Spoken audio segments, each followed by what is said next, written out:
Hello guys, Munnar പോകാൻ ഒരു മാസത്തെ പ്ലാനിങ്ങിൻ്റെ ഒടുവിൽ വാഗമൺ അങ്ങ് ഫിക്സ് ചെയ്തു. അതല്ലെങ്കിലും അങ്ങനെയാണല്ലോ, ഒത്തിരി പ്ലാനിങ് ചെയ്യുന്ന ട്രിപ്പുകളൊന്നും നടക്കാറില്ല. 6 മണിയായപ്പോൾ ബസ് വന്നു. ചെറിയൊരു ബസ്സായിരുന്നേ. ഞങ്ങൾ 8 പേരായിരുന്നു പോകുന്നത്. ഇതിപ്പോൾ എന്നെ അച്ഛൻ കൊണ്ടുവിട്ടു. പണ്ട് സ്കൂളിൽ പഠിക്കുമ്പോഴൊക്കെ കൊണ്ടുവിടില്ലേ, അതാണ് എനിക്ക് ഓർമ്മ വരുന്നത്. പിന്നെ ഞങ്ങൾ രാവിലെ അങ്ങ് നല്ല വൈബ് പാട്ടിട്ടങ്ങ് എനർജി ബൂസ്റ്റ് ചെയ്തു. ഞങ്ങൾ പോയ റൂട്ട് പന്തളം, റാന്നി, എരുമേലി റൂട്ടാണ് പോയത്. എരുമേലി റൂട്ടൊക്കെ അതിരാവിലെ പോകുമ്പോൾ നല്ല സീനറിയാണ്. മലയും മഞ്ഞും നല്ല പ്രകൃതി രമണീയമായ സ്ഥലമൊക്കെയാണ്. ഞങ്ങൾ എന്നിട്ട് കുറച്ച് ഫോട്ടോസൊക്കെ വണ്ടിയിൽ നിന്ന് എടുത്തു. പിന്നെ ഒരു വെള്ളച്ചാട്ടം ആ സമയത്ത് കണ്ടു. അപ്പോൾ എല്ലാവരും ഇറങ്ങുന്നുണ്ടായിരുന്നു അവിടെ. അപ്പോൾ ഒന്നും നോക്കിയില്ല, ഞങ്ങൾ എല്ലാവരും കൂടെ ഇറങ്ങി ഫോട്ടോ ഒക്കെ എടുക്കാൻ വേണ്ടി. അത്യാവശ്യം നല്ലൊരു വെള്ളച്ചാട്ടമാണ്. ഞങ്ങളെല്ലാവരും കൂടെ സെൽഫീസൊക്കെ എടുത്തു. അവിടെ നിന്ന് താഴെ നിന്ന് കുറേ പേര് കുളിക്കുന്നൊക്കെ ഉണ്ടായിരുന്നു. പക്ഷേ അത് താഴെ നിന്ന് കുളിക്കും ഭയങ്കര തെന്നലാണ് അവിടെ. കുളിക്കുന്നത് ഭയങ്കര ഡേഞ്ചറാണ് അവിടെ.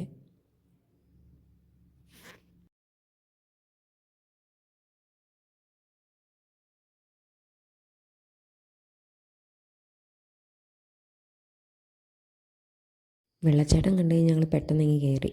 കാര്യം മഴ വല്ലതും വന്നു കഴിഞ്ഞാൽ സീനാകുമല്ലോ. ഞങ്ങൾ പോയ സമയത്ത് ക്ലൈമറ്റ് അടിപൊളിയായിരുന്നു. ഫസ്റ്റ് ഡേ മഴയില്ലായിരുന്നു. നല്ലൊരു ക്ലൈമറ്റായിരുന്നു. നല്ലൊരു മിസ്റ്റി ക്ലൈമറ്റായിരുന്നു. സെക്കൻഡ് ഡേ പക്ഷേ ഒരു രക്ഷയില്ലായിരുന്നു. അടിപൊളി മഴയിൽ തകർത്ത് മഴ പെയ്തു. ഇതെന്തായാലും മഴയില്ലാത്തതുകൊണ്ട് നല്ല വ്യൂ കിട്ടി. നല്ല രസമുണ്ടായിരുന്നു ആ പോയ വഴികളൊക്കെ. ആ സമയത്താണ് ഞങ്ങളൊരു തേയിലത്തോട്ടം കണ്ടത്. ഞങ്ങളെല്ലാവരും അവിടെ ഇറങ്ങി തേയിലത്തോട്ടത്തിൽ പോയി കുറേ വീഡിയോസും ഫോട്ടോസും ഒക്കെ എടുക്കാൻ വേണ്ടി കയറി.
ചിറകുള്ള മാറത്ത് കുറിയുള്ള വായാടി പക്ഷിക്കൂട്ടം വന്നുപോയി.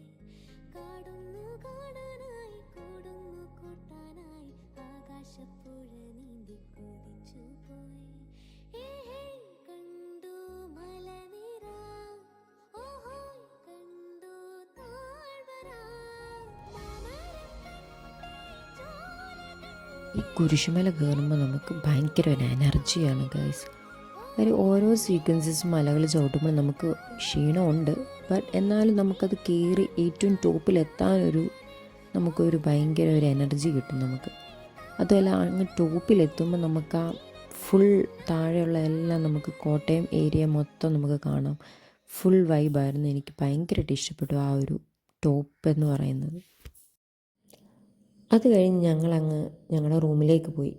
റൂമെന്ന് പറഞ്ഞാൽ ഒരു പ്രോപ്പർട്ടിയാണ് നമ്മളെടുത്തത്. പക്ഷെ നല്ലതായിരുന്നു അവിടുത്തെ വില്ല. ഈ ഒരു വില്ലയായിരുന്നു നമ്മളെടുത്തത്. പക്ഷെ നൈസായിരുന്നു, റൂമും എല്ലാം കൊള്ളായിരുന്നു. അത് കഴിഞ്ഞ് ഞങ്ങളൊരു ഈവനിങ് ഞങ്ങളൊരു വോക്കിനിറങ്ങി. ഞങ്ങളൊരു ചായയൊക്കെ കുടിക്കാൻ വേണ്ടി ഞങ്ങൾ എല്ലാവരും കൂടെ പുറത്തോട്ട് ഇറങ്ങിയതാണ്. സോ ഞങ്ങൾ അവിടെ പോയിട്ട് കുറേ വീഡിയോസൊക്കെ എടുത്തു. അവിടെ ഈ ഒരു ഏരിയ എന്ന് പറഞ്ഞാൽ ട്രക്കിങ്ങിന് വേണ്ടി പോകുന്നൊരു വഴിയാണത്. പക്ഷെ ഞങ്ങൾ അറിഞ്ഞില്ലായിരുന്നു ട്രക്കിങ്ങിനാണെന്നുള്ളത്. ഞങ്ങൾ അവിടെ നിന്നൊരു ചായയൊക്കെ കുടിച്ച്, എൻ്റെ ഒരു ആറ്റിറ്റ്യൂഡ് ഇട്ടൊരു ചായ കൂടിയായിരുന്നു ഗൈസ് അത്. പിന്നെ നമ്മൾ അവിടെ നിന്നൊരു ബ്രെഡ് ഓംലേറ്റ് കഴിച്ചു. എനിക്കിഷ്ടപ്പെട്ടു, നല്ല ടേസ്റ്റായിരുന്നു അവിടുത്തെ ബ്രെഡ് ഓംലേറ്റ്. അങ്ങനെ ഞങ്ങൾ രാത്രിയിൽ ഒരു ക്യാമ്പ് ഫയറൊക്കെ സെറ്റ് ചെയ്താണ്. പക്ഷേ മഴ കാരണം അത് കുളമായി. സോ ഞങ്ങൾ അന്താക്ഷരിയൊക്കെ കളിച്ച് ഞങ്ങൾ ആ ദിവസം അങ്ങ് തീർത്തു. Good morning guys. അങ്ങനെ നമ്മൾ വാഗമണ്ണിലെ സെക്കൻഡ് ഡേ ആണ്. ഇന്ന് നമ്മൾ തിരിച്ച് നാട്ടിൽ പോകും. ഇന്ന് അവരൊരു ജീപ്പ് ട്രക്കിങ്ങിൻ്റെ പ്ലാനിട്ടുണ്ടായിരുന്നു. അവരൊരു 9:30 ഒക്കെ ആകുമ്പോഴത്തേന് ജീപ്പ് വരുമെന്ന് പറഞ്ഞു. സോ നമ്മൾ എല്ലാം റെഡി ആയിട്ടിരിക്കുകയായിരുന്നു. നമ്മൾ താമസിച്ച സ്ഥലം, ഈ ഒരു വില്ല എനിക്ക് ഭയങ്കരമായിട്ട് ഇഷ്ടപ്പെട്ടു. റൂമിൻ്റെ കാര്യമാണെങ്കിലും ഫുഡിൻ്റെ കാര്യമാണെങ്കിലും എല്ലാം എടുത്തു പറയേണ്ടതാണ്. എല്ലാം നല്ല ഫുഡായിരുന്നു, ആംബിയൻസ് എല്ലാം നല്ല, റൂം നല്ല ക്ലീനും എല്ലാം ആയിരുന്നു. പിന്നെ നമ്മൾ ആ ഒരു ജീപ്പ് വരുന്നത് വെയിറ്റ് ചെയ്ത് നിൽക്കുകയായിരുന്നേ. അങ്ങനെ ജീപ്പ് വന്നു, ട്രക്കിംഗ് തുടങ്ങി ഗൈസ്. അടിപൊളിയായിരുന്നു. ആ ജീപ്പ് യാത്ര ഒരു രക്ഷയില്ല. ചേട്ടന്മാരൊക്കെ ആണെങ്കിൽ അങ്ങ് പറന്നാണ് പോകുന്നത് ജീപ്പിൽ. ഞങ്ങൾ ഫസ്റ്റ് പോയൊരു ഡെസ്റ്റിനേഷൻ അവിടെ ആയിരുന്നു. അവിടെ നല്ല വ്യൂ പോയിൻ്റ് ഉണ്ടായിരുന്നു. പിന്നെ സൂയിസൈഡ് പോയിൻ്റിൽ പോയി. അങ്ങനെ ഒരു 5 സ്പോട്ടിലാണ് അവർ ജീപ്പിൽ കൊണ്ടുപോകുന്നത്. എല്ലാ സ്പോട്ടും നല്ല പോയിൻ്റായിരുന്നു. നല്ല ഫോട്ടോസൊക്കെ എടുക്കാൻ പറ്റിയ സ്പോട്ടും ഒക്കെ ആയിരുന്നു.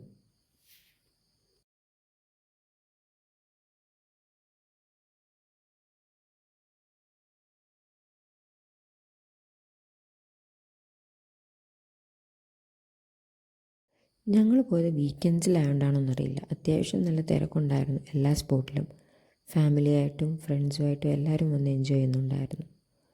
വാഗമൺ ആക്ച്വലി ഫ്രണ്ട്സുമായിട്ടും ഫാമിലി മെമ്പേഴ്സുമായിട്ടൊക്കെ നമുക്ക് വന്ന് എൻജോയ് ചെയ്യാം. പിന്നെ പ്രത്യേകിച്ച് ട്രക്കിങ്ങിനൊക്കെ ഫാമിലി, അച്ഛനമ്മ ഒക്കെ വരുമ്പോൾ ശ്രദ്ധിക്കണം. അവർക്ക് ചിലപ്പോൾ ഇത് ട്രക്കിംഗ് ഇഷ്ടപ്പെടണമെന്നില്ല. അല്ലാത്ത നമ്മുടെ മൊട്ടക്കുന്ന്, പൈൻ ഫോറസ്റ്റ് അങ്ങനത്തെയൊക്കെ ഏരിയാസൊക്കെ ഇഷ്ടപ്പെടുമായിരിക്കും. ട്രക്കിങ്ങും പക്ഷേ ഫ്രണ്ട്സുമായിട്ടൊക്കെ വരുന്നത് നല്ലതായിരിക്കും. നല്ലൊരു എൻജോയ്മെൻ്റാണ്. ആ ഒരു വൈബ് ഒരു രക്ഷയില്ല.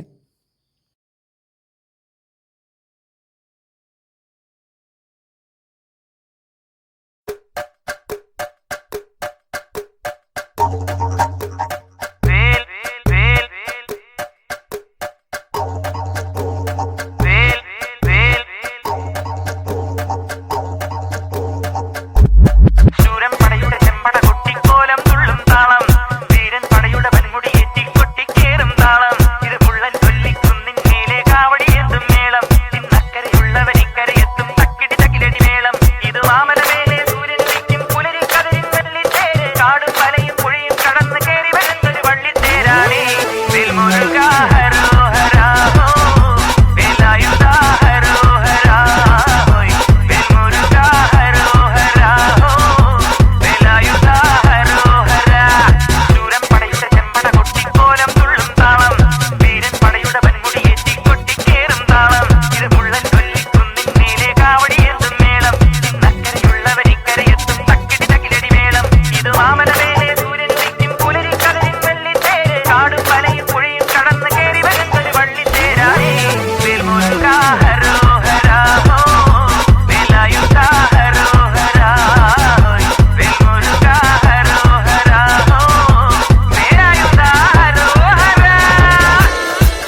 Show you now, I'll pretend.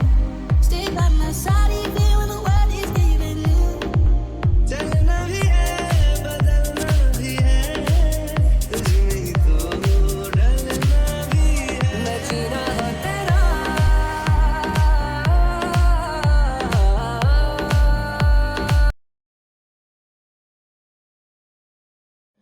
Okay guys, അങ്ങനെ നമ്മുടെ വാഗമൺ ട്രിപ്പ് കഴിഞ്ഞു. നമ്മൾ ഒരു 7-7:30 ആയപ്പോഴത്തേനും നമ്മുടെ സ്റ്റോപ്പിൽ വന്നു bus. Okay, thanks for watching. Please support. Love you all. Bye bye.